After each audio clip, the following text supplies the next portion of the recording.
Baik, selamat pagi semuanya. Selamat pagi, Bu. Pagi, Bu.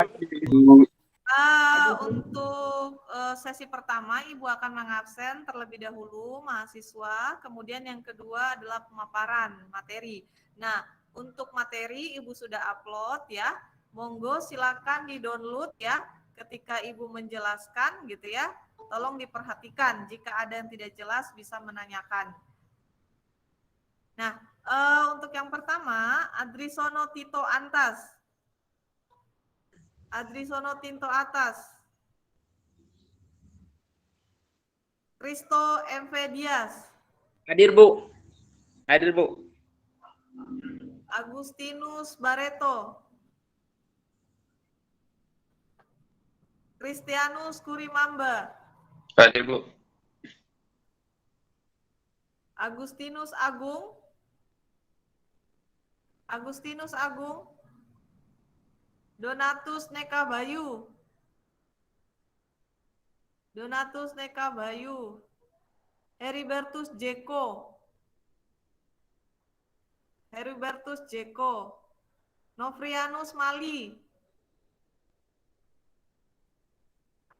Domingus Goro. Apriliana Emerlida. Apriana Emerlida. Muhammad Syarif. Hadir, Bu, hadir. Hadir. Adri Argai. Hadir, Bu. Hadir, Bu. Hadir, Bu.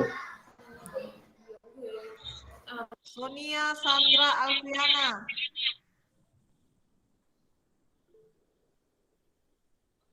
Sonia Sandra Alfiana. Lucia Francisca. Hadir, Bu.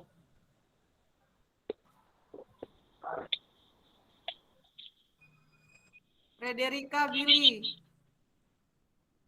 Hadir, Bu. Selviana Sesti Tevakolo. Hadir, Bu.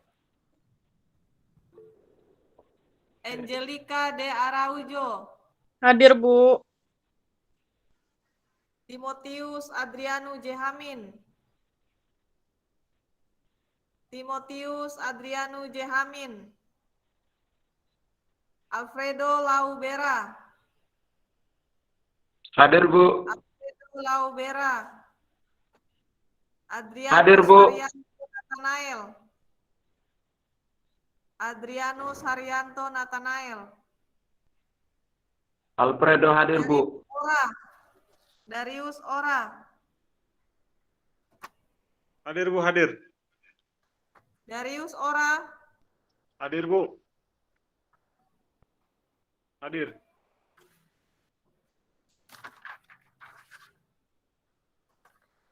Bertovanius Jemalut. Hadir, Bu. Hadir, Bu. Andronikus Redemptus Nahak. Adriana Randa Jawa. Hadir, Bu. Ignatius Napa Wisipote. Elsama Remi Hau. Salvianus Jenkede. Hadir, Bu. Awal Laisal Fajar. Deki Jakinda. Hadir, Bu. Emmanuel RD Bouk. Hadir, Bu. Albertus Sani Bait. Agustinus Bereseran. Hadir, Bu. Hadir, Bu. Natalia Ade Araujo. Natalia Ade Araujo. Dominikus Nahak Berek. Hadir, Bu. Hadir. Hadir, Bu. Gerdenyo Desmaya. Gerdenyo Desmaya. Ronaldi Kawera Konda. Katarina RN Weru. Hadir, Bu. Damika Sanderjara. Damika Sanderjawa.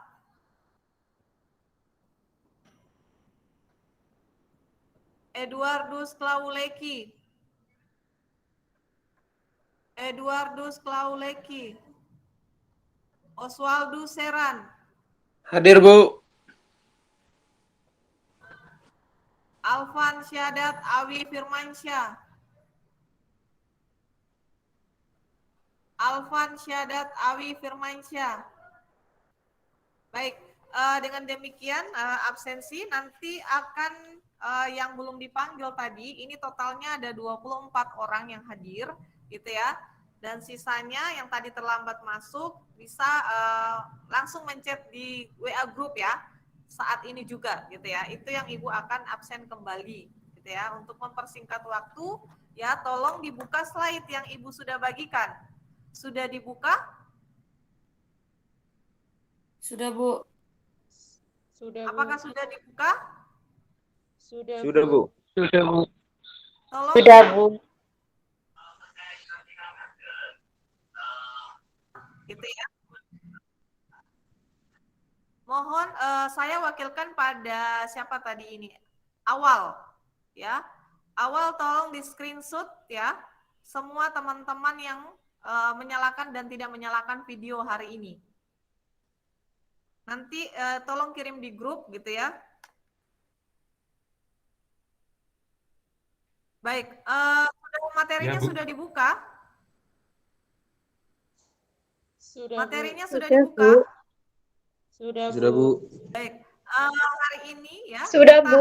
akan masuk ke pertemuan ke-11 gitu ya. Benar ya, pertemuan ke-11. Materi hari ini cukup penting gitu ya. Sebagaimana kita ketahui bahwa vegetasi merupakan salah satu tool ya di dalam nanti kita merencanakan sebuah lanskap gitu ya. Apalagi atau terutama adalah vegetasi alami gitu ya. Nah, antara vegetasi, land use dan penilaian dari lingkungan itu sendiri. Nah, sebelum Ibu memulai, Ibu ingin menanyakan, mungkin masih ada yang ingat, ada berapa fungsi vegetasi? Ada berapa fungsi vegetasi? Masih ingat di mata kuliah tanaman dalam lanskap yang Ibu pernah ajarkan ya? Ada yang masih ingat? Coba kalau ada yang ingat tolong coba dijawab ya. Fungsi dari tanaman gitu ya. Ada yang masih ingat?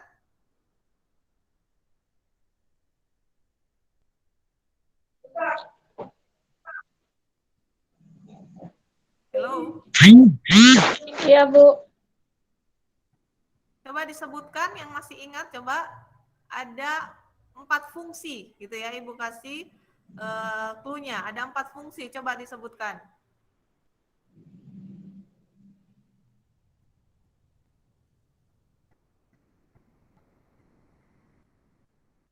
Halo? Salah satunya estetika, Bu. Ada 4, iya. Coba yang lainnya, coba estetika, terus kemudian Untuk peneduh, Bu. untuk peneduh itu secara 4 umum dulu. Ada 4 secara umum fungsi tanaman dalam lanskap. Yang pertama untuk ameliorasi iklim. Ya, Yang kedua mengurangi Terus? kebisingan. apa? Mengurangi kebisingan. Umum dulu. Untuk rekayasa 4. lingkungan. Yes. 1, ameliorasi iklim. 2, rekayasa lingkungan. 3,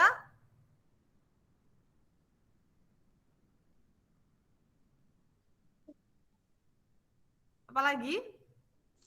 Yang ketiga Ada yang bisa pengendali bantu erosi, gurunya Bu. jawab? Sibuk. Pengendali erosi. Yang keempat tempat hidupnya satwa, Bu. Halo? Yang masih umum. Masih umum, 4, ada 4 umum. Ada 4.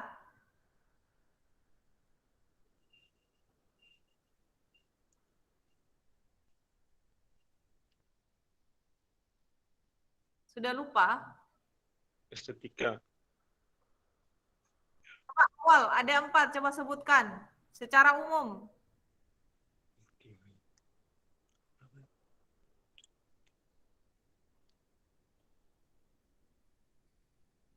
Halo?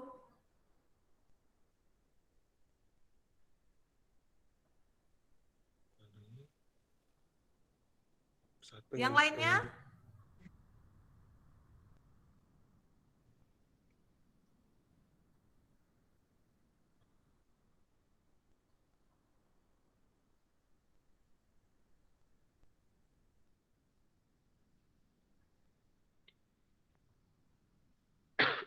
Ada 4 fungsi tanaman dalam lanskap. Anda semester 6 kan?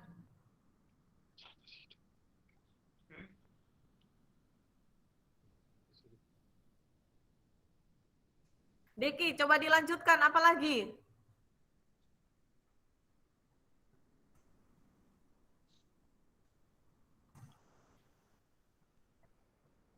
Awal ini videonya masih nyala semua nggak? Iya, Bu. Sebagian. Bu, mau menjawab. Yang pertama, untuk ameliorasi iklim. Yang kedua, penggunaan rekayasa lingkungan. Yang ketiga, untuk keperluan arsitektural. Yang keempat, untuk keindahan. Itu loh, 4. Masa kalian lupa sih baru semester kemarin? Itu harus menjadi dasar. Itu pun si Deki lihat slide-nya Ibu. Itu harus diingat-ingat loh ya. Karena gini loh, Anda mau mendesain, Anda mau merencanakan, tetapi 4 hal itu Anda lupa gitu. Nanti kalau misalnya ameliorasi iklim apa saja, nanti ada rekayasa lingkungan itu apa saja, kemudian nanti sebagai arsitektural itu apa saja, nanti kalau dia estetika apa saja, itu ya bahan utama kalian di dalam mendesain, di dalam merencanakan vegetasi. Lah sekarang vegetasinya saja Anda lupa. Karena Anda tidak membaca slide semua yang Ibu tanyakan tadi itu ada di slide materi. Ya, Ibu tidak pernah menanyakan hal yang tidak ada atau belum Ibu sampaikan. Itu ya. Please Anda semester 6. Gitu ya. Oke, itu yang pertama. Nah, ini kenapa Ibu mengungkit kembali, mengingatkan kembali ya, terkait dari fungsi dari tanaman gitu ya. Karena ini terkait nanti di dalam perencanaan gitu ya. Oke, saya kembali pada slide. Coba diperhatikan slide kedua. Ya, tolong perhatikan slide kedua gitu ya. Nah, di sini Ibu ingin menyampaikan bahwa fungsi vegetasi ya, itu tadi ada 4, kemudian di sini Ibu memberikan lebih detail, ada mengontrol runoff, kemudian ada untuk mencegah erosi tanah, kemudian untuk menjaga stabilitas loop, kemiringan ya, kemudian ada apa merekayasa mikroiklim gitu ya, kemudian dapat menjerap dari kebisingan gitu ya, itu adalah beberapa bagian dari fungsi vegetasi atau tanaman gitu ya. Nah, tolong lihat di slide keempat ya. Nah, karena vegetasi ini memiliki fungsi di dalam desain ya, salah satunya ada salah bagiannya adalah mengontrol lingkungan. Kemudian tadi disebutkan ada estetika, kemudian ada membingkai ruang secara arsitektural, kemudian mengontrol perilaku orang berjalan, kemudian memberikan garis kontrol. Itu dari segi desain, gitu ya. Jadi nanti tanaman yang Anda gunakan di dalam desain Anda, fungsi tanaman itu apa? Nah kan pertanyaannya begitu, di mana Ibu selalu menyampaikan sebuah desain yang memiliki fungsi dan estetika yang baik dan tinggi, ya itu harus Anda bisa menjelaskan fungsi tanaman itu di dalam desain Anda. Kalau Anda belum bisa menjelaskan, ya bagaimana Anda meyakinkan owner yang Anda desainkan proyeknya gitu ya. Kalau Anda sendiri belum bisa menjelaskan ini nama tanaman apa, fungsinya di dalam desain sebagai apa. Jadi tidak sembarang memberikan setiap tanaman gitu ya. Ada fungsi gitu ya. Tolong awal dilihat videonya ya. Screenshot bagi siapa dicatat gitu ya. Yang mematikan Bu. videonya. Nah, kemudian ya slide kelima tolong dilihat itu dari segi desain.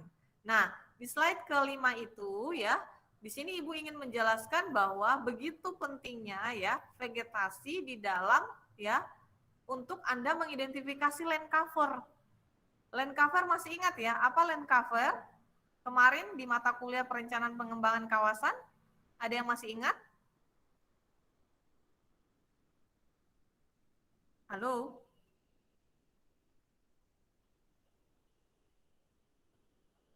Ada yang masih ingat land cover itu apa?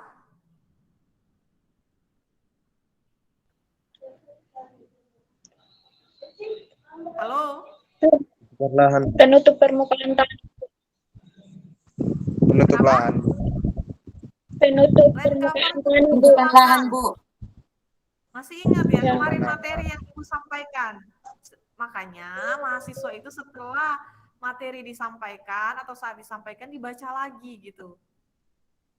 Ini adalah istilah-istilah yang biasanya umum digunakan di arsitektur landscape. Jadi Ibu mohon kalian ya, walaupun kuliah daring gitu ya, karena justru kuliah daring ya, slide yang disampaikan oleh setiap dosen itu dibaca kembali. Karena bukan di kelas gitu ya, yang seperti biasanya. Apa itu land use, apa itu land cover, ini adalah istilah-istilah ya, yang umum ya, yang basic, yang anak arsitektur landscape harus mengetahui itu. Oh ya, apa itu land cover ya? Terus fungsinya di dalam perencanaan apa? Gitu ya. Oke. Nah, land cover ini ya merupakan salah satu ya variabel yang digunakan di dalam atau pendekatan yang digunakan dalam nanti menganalisis sebuah ruang gitu ya. Nah, kemudian dari klasifikasi vegetasi gini ya, kita butuhkan di dalam nanti mengidentifikasi land cover, kemudian apalagi selain itu, kita dapat menginventarisasi spesies di wetland, gitu ya, di wetland atau lahan basah. Nah, sebentar laptop Ibu agak.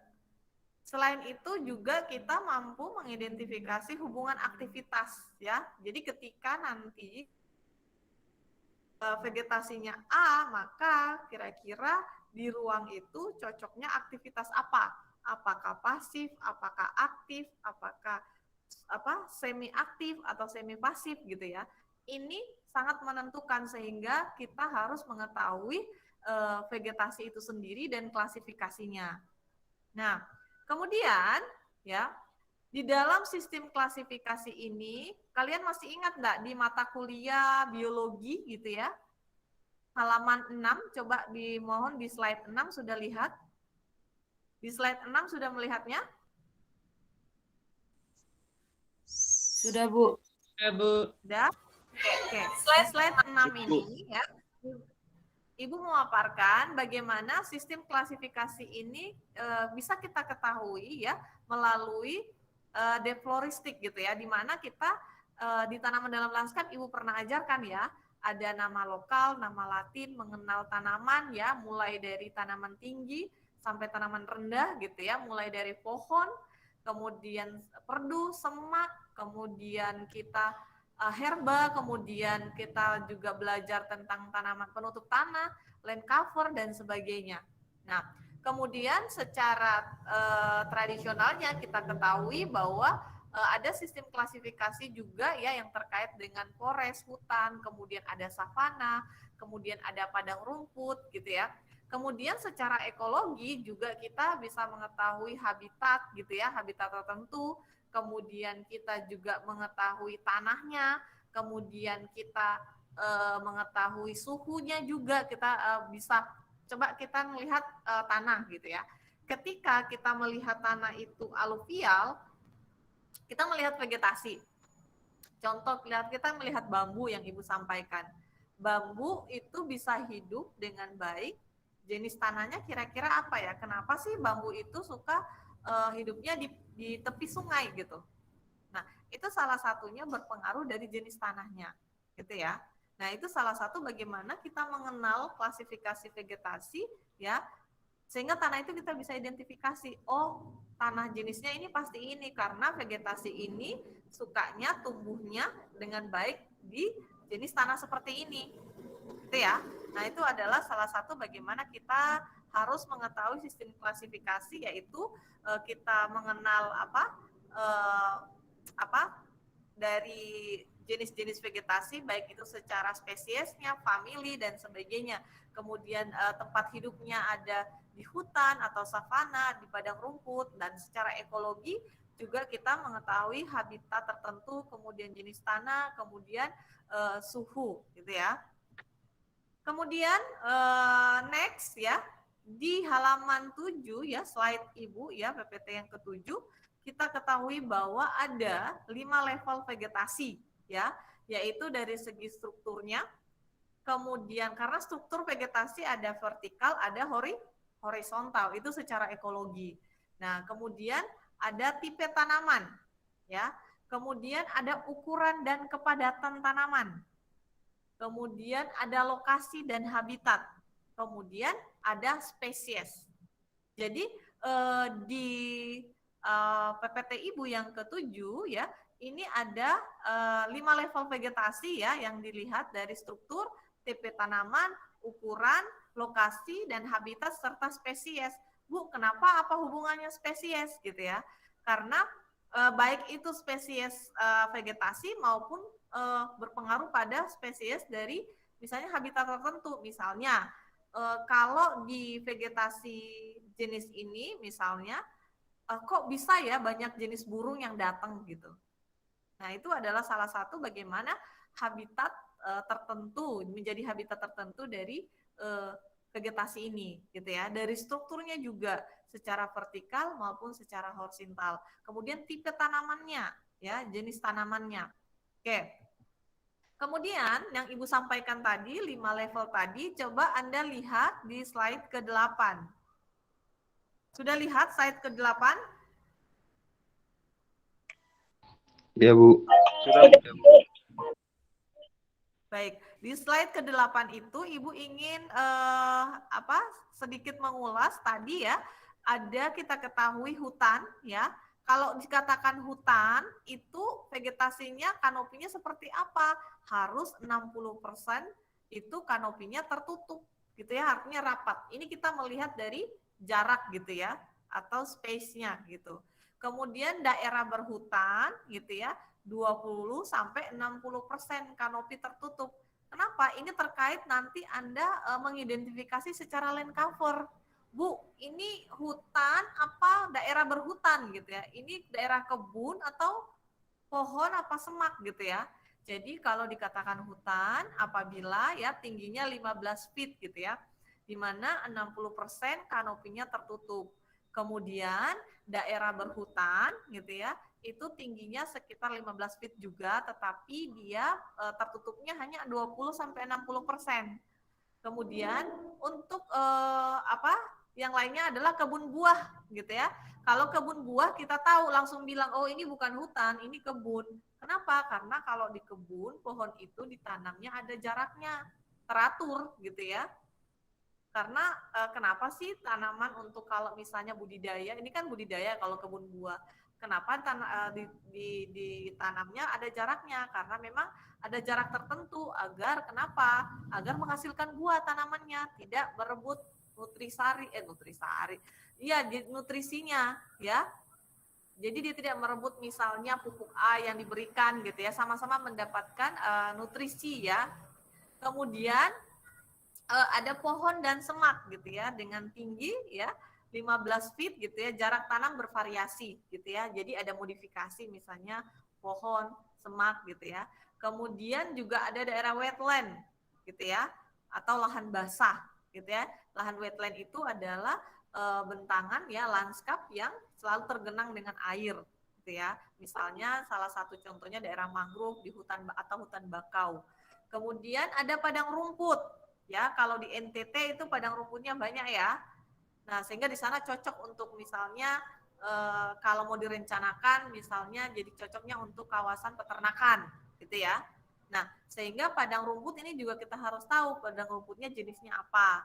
Kemudian ada pertanian ya, pertanian umumnya yaitu garapan para petani gitu ya.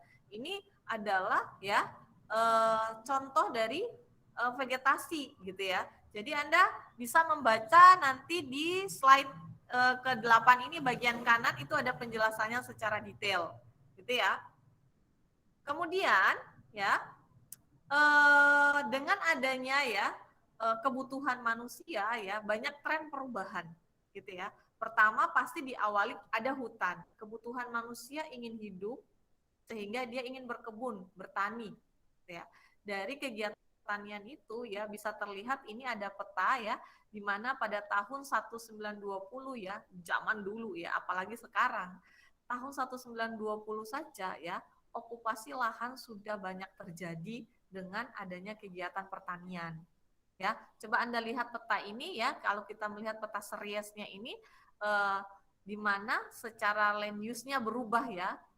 Dari tahun ke tahun ya, hutannya hilang gitu ya. Misalnya menjadi lahan pertanian, dari lahan pertanian berubah nanti ketika tanahnya sudah tidak subur, ya sudah biasanya berubah lagi menjadi daerah pemukiman. Nah, itu adalah tren perubahan. Nah, kemudian, nah ini adalah salah satu contoh ya di slide ke-10 ya, tren perubahan vegetasi akibat kegiatan pertanian ya. Ini adalah contoh di suburban ya, memang gambarnya agak hitam putih ya. Tapi Anda lihat bahwa memang Ibu sampaikan bahwa daerah suburban ini adalah salah satu penghubung ruang antara desa dan kota gitu ya. Nah, kadang di suburban itu masih banyak lahan pertanian gitu ya. Kalau di kota kan sudah tidak ada, semua didominasi oleh struktur bangunan gitu ya. Urban ini biasanya masih ada lahan pertaniannya.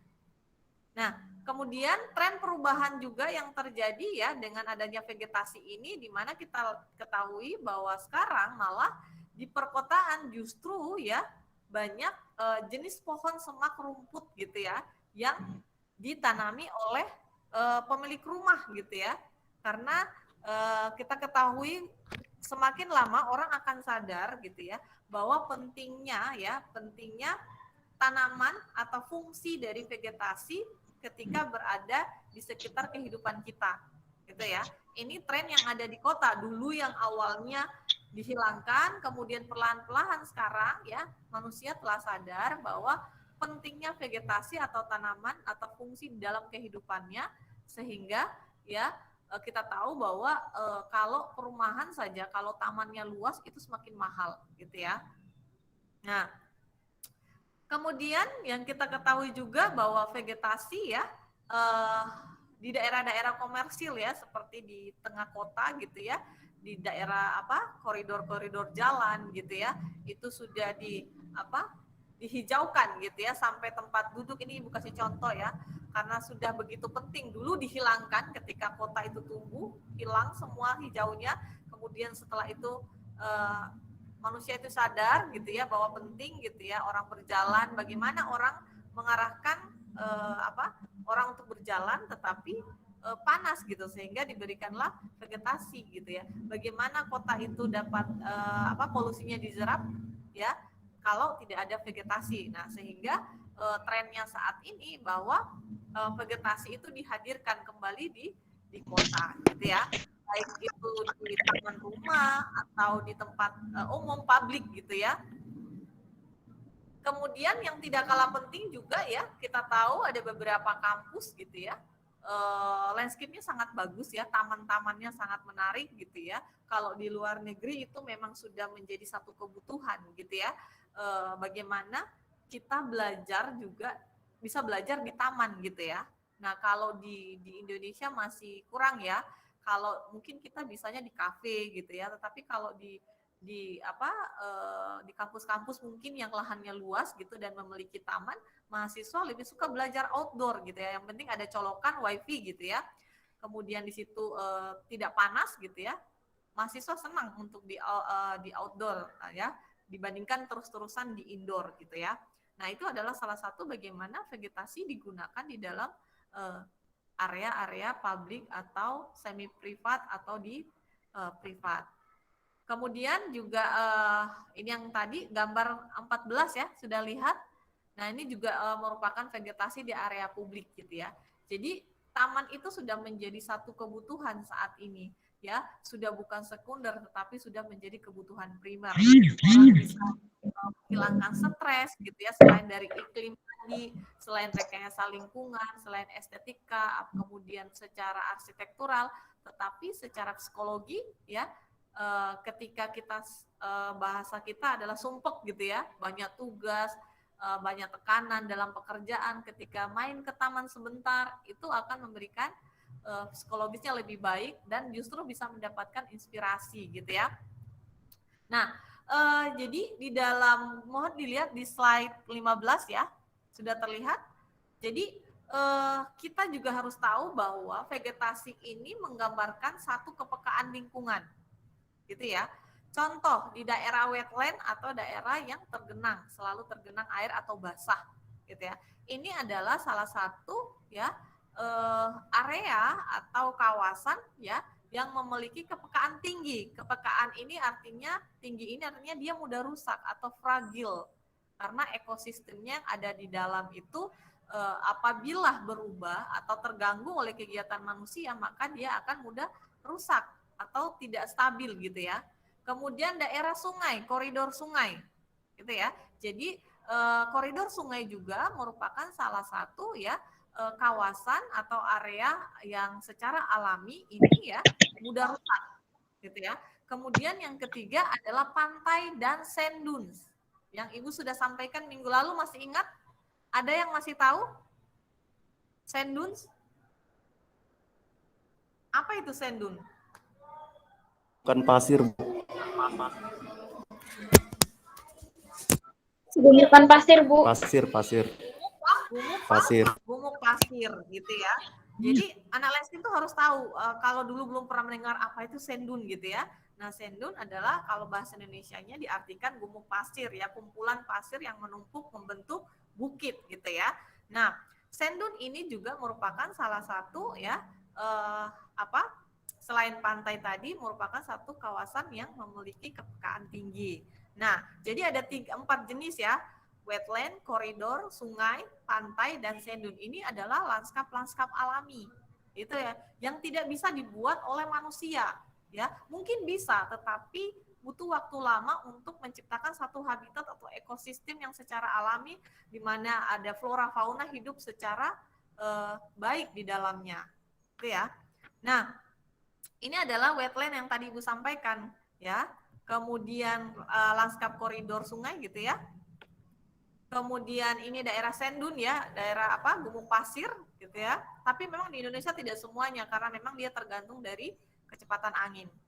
Kemudian coba dilihat di slide ke-19 untuk sand dunes. Untuk kasus sand dune coba di slide ke-19 ada tampak potongan ya teh yang hitam putih gambar ya. Sudah? Nah, coba perhatikan gitu ya, di halaman 19 gambar yang Ibu paparkan gitu ya. Nah, ini penting Anda ketahui gitu ya. Siapa tahu nanti Anda dapat penelitian di daerah pantai ya, Anda bisa mengidentifikasi apakah ada sand dune atau tidak.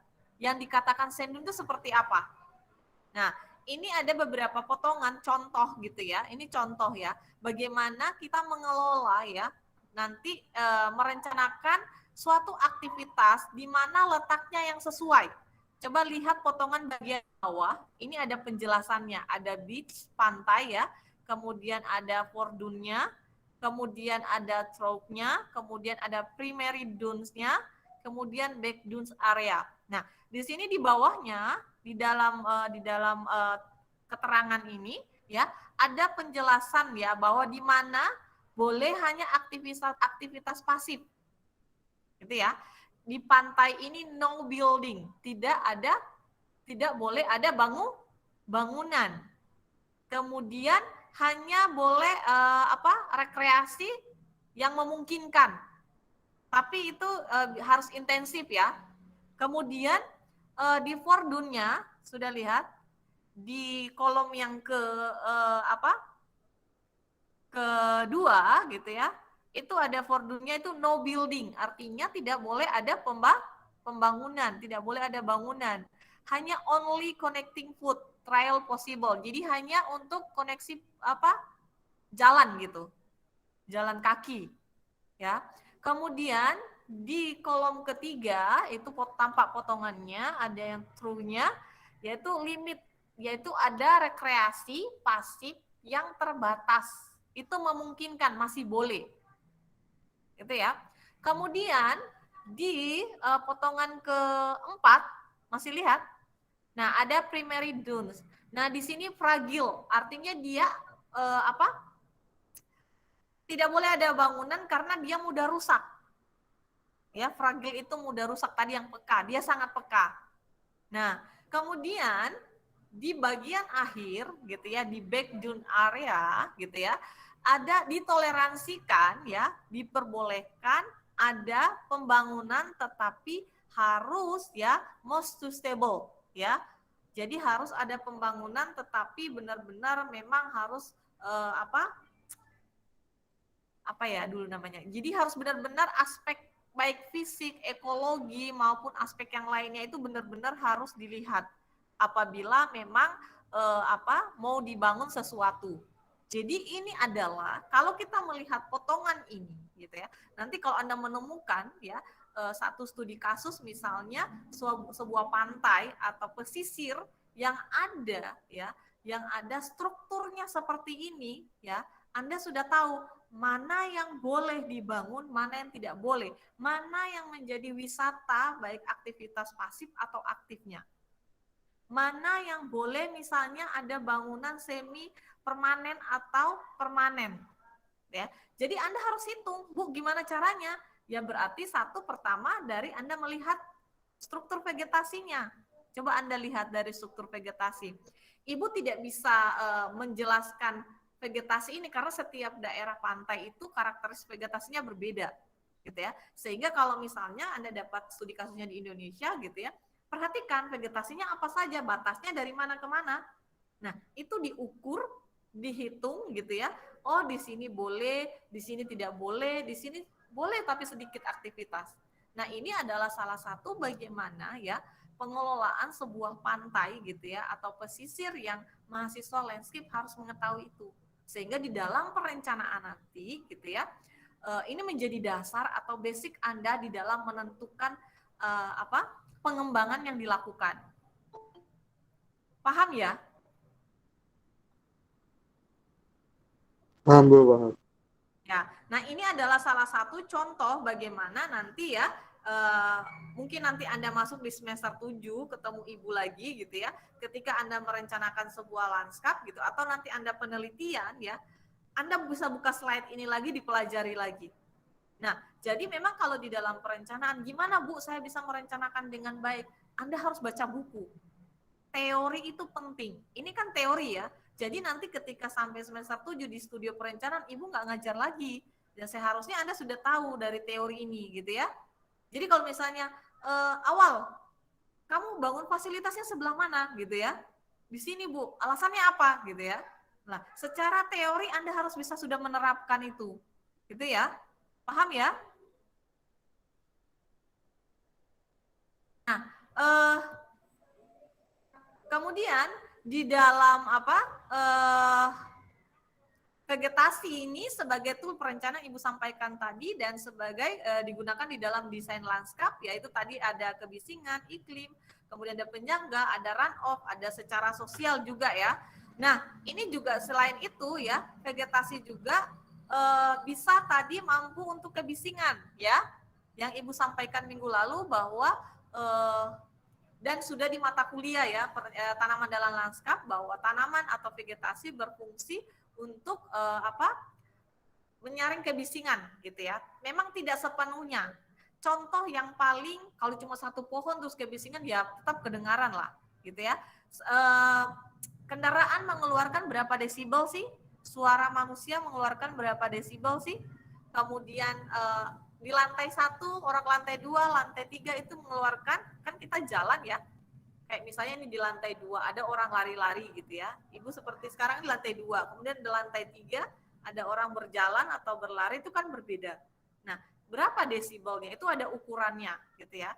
Nah, pertanyaannya kenapa vegetasi itu mampu ya menangkal kebisingan gitu ya.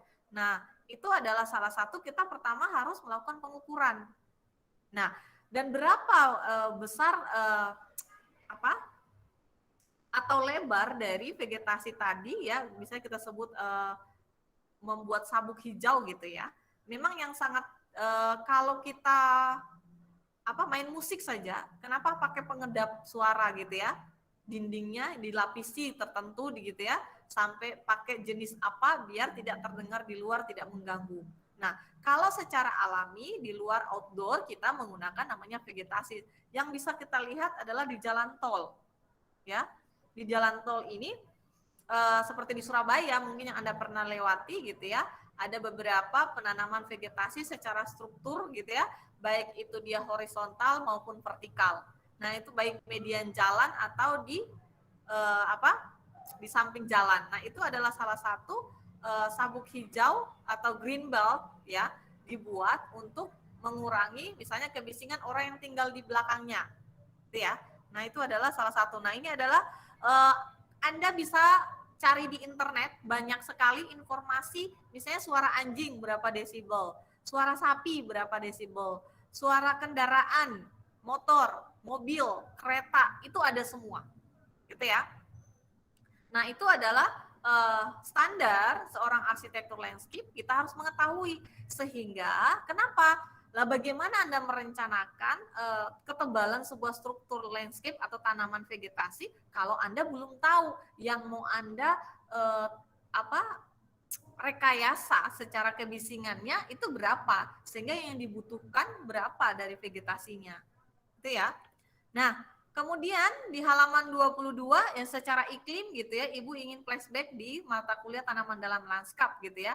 Kita ketahui misalnya dari angin, kemudian dari angin kita bisa rekayasa dengan penanaman pepohonan dari yang tinggi sampai dari semak, perdu sampai ke bawah, maka angin itu akan dibelokkan gitu ya.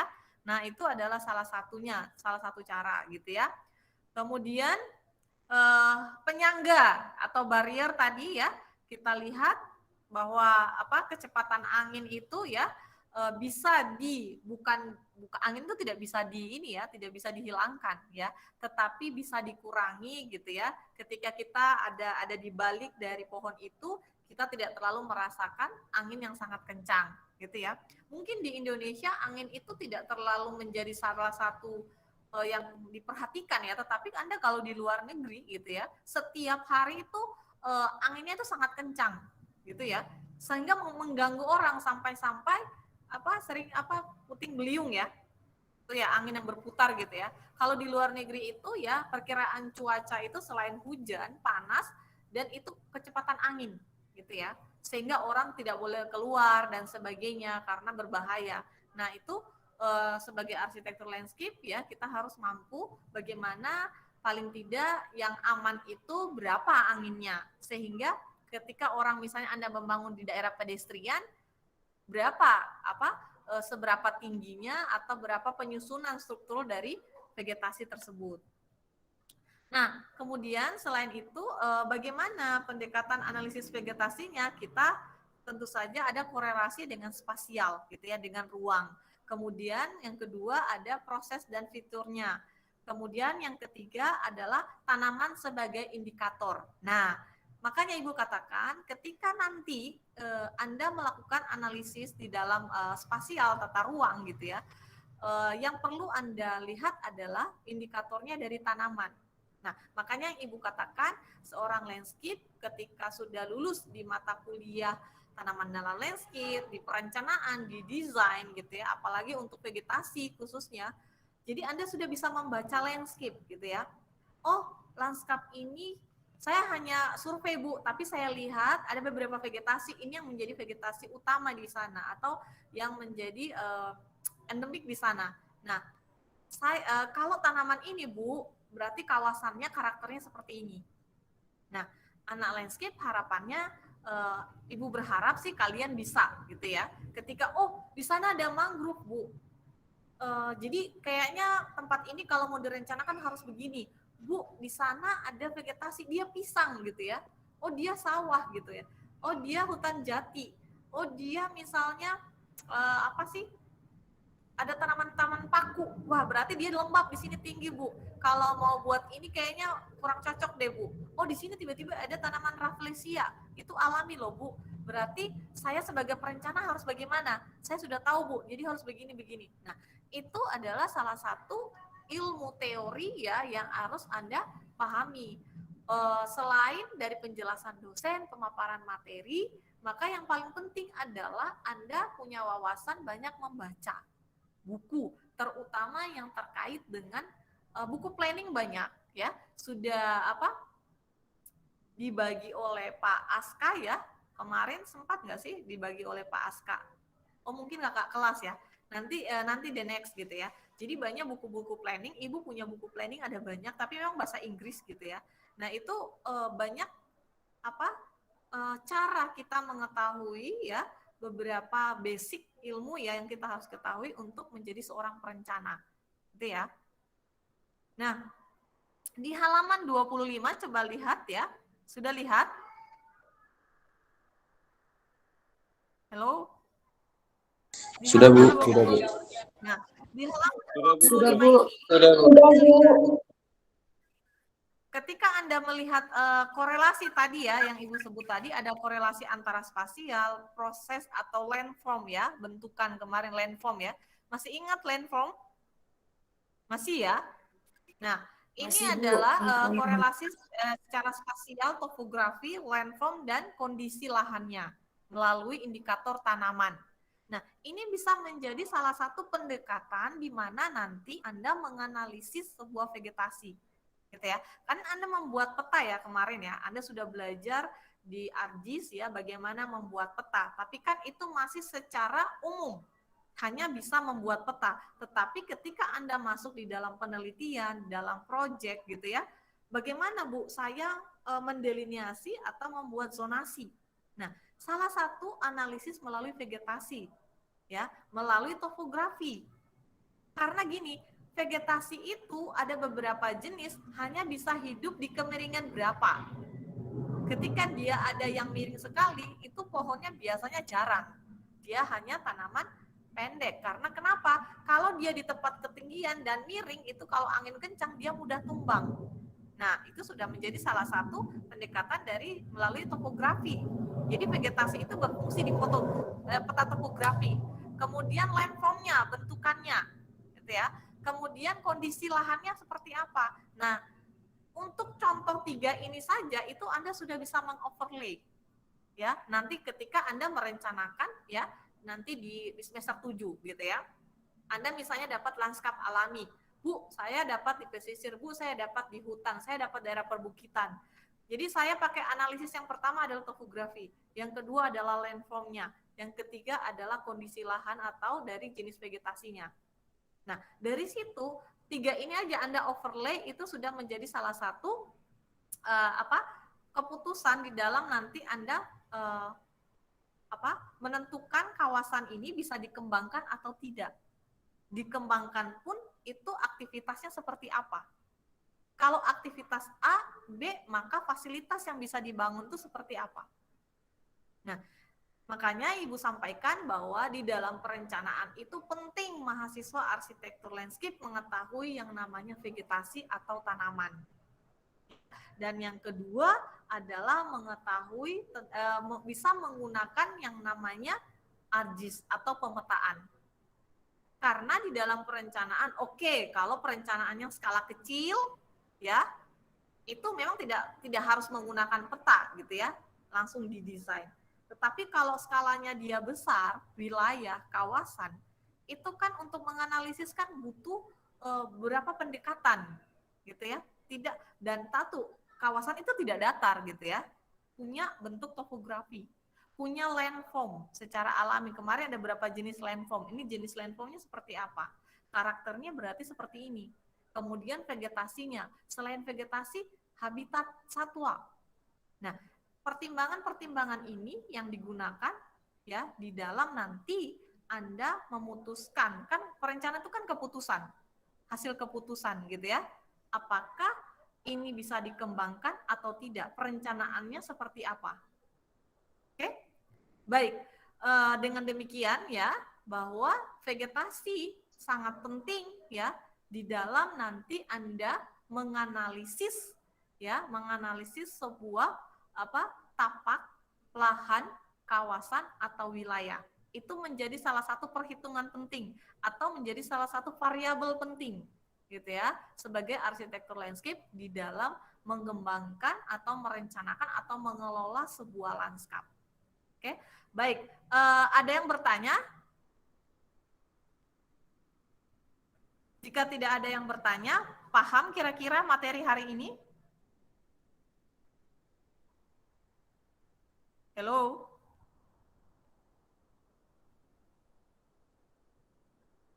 Ada Bu, nggak ada. Ya, berarti saya anggap paham ya. Jadi tolong dipelajari slide-nya lagi. Jadi ketika nanti ya Anda merencanakan, ini penting. Makanya saya katakan semester 5 ya. Semester 5 adalah semester yang cukup berat karena harus Anda belajar ARGIS gitu ya, pemetaan. Karena akan digunakan ini di dalam studio perencanaan gitu ya. Jadi teori-teori, tetapi dalam perencanaan pun Anda harus baik secara ilmunya juga harus Anda ketahui basicnya gitu ya. Oke, dengan demikian ya pertemuan kita hari ini, mohon maaf sebelumnya jika waktunya sudah melebihi gitu ya, mungkin ada mata kuliah yang lain. Kita ketemu minggu depan ya, dan pelajari slide-nya karena sudah 3 kali pertemuan ya setelah UTS, maka akan ada kuis gitu ya. Minggu depan ada kuis, tolong ingatkan Ibu gitu ya jika Ibu lupa gitu ya. Sehingga itu bisa saya ingin mereview apakah Anda paham materinya yang sudah disampaikan dan sudah di-upload di Google Classroom. Baik, sampai ketemu minggu depan ya. Tolong hadir tepat waktu gitu ya, teman-temannya diajak yang sudah mulai menghilang ya. Oke, sampai ketemu minggu depan ya. Baik Bu, terima kasih. Terima kasih, Bu. Baik Bu, terima kasih. Baik Bu, terima kasih banyak Bu Chan. Terima kasih Bun.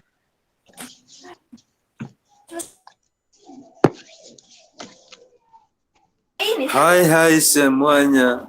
Ini langsung di lembaga ini. Nufrian Semalu. Mani Bu.